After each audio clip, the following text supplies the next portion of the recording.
Hormone ஹார்மினி. என்னடா பேரே வித்தியாசமா இருக்குன்னு பார்க்குறீங்களா? ரெசிபி அப்படி. ஹார்மோன் ரெகுலேஷனுக்கு ரொம்பவே நல்லது. நம்ம டயட் இருக்கிறப்ப பெரிய தொல்லையே இந்த ஸ்வீட் கிரேவிங்ஸ் தான். ஆஃப்டர்நூன் சாப்பிட்ட உடனே ஸ்வீட் சாப்பிடாம இருக்கவே முடியாது. சில பேருக்கு மார்னிங் எந்திரிச்சதும் ஸ்வீட் சாப்பிடணும், ஆனால் சாப்பிட முடியாதே. அதுக்கு தான் இந்த recipe. 3 ingredients, sweet cravings satisfied. Recipe பார்க்கலாமா? 1/2 கப் தேங்காயை கொஞ்சமாக தண்ணி ஊற்றி அரைச்சி திக்கான பாலாக எடுத்துக்கோங்க.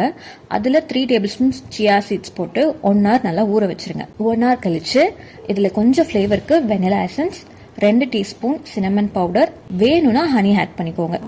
அப்புறம் யோர் சாய்ஸ் ஆஃப் நட்ஸ். நம்ம ஆட் பண்ணியிருக்கிற 3 இன்க்ரீடியன்ஸுமே பிசிஓஎஸ், தைராய்டு, வெயிட் லாஸ்க்கு ரொம்பவே நல்லது. Fibre, omega 3 fatty acids, antioxidants, அப்புறம் ஹெல்த்தி ஃபேட்ஸும் இருக்கு. இதில் நீங்கள் ஃப்ரூட்ஸ் ஆட் பண்ணியும் சாப்பிடலாம், ஓவர் நைட் ஃப்ரிட்ஜில் சோக் பண்ணியும் சாப்பிடலாம். இந்த மாதிரி ரெசிபீஸ்க்கு சப்ஸ்கிரைப் பண்ணுங்க. ட்ரை பண்ணிட்டு கமெண்ட்ல சொல்லுங்க. டாடா பாய்.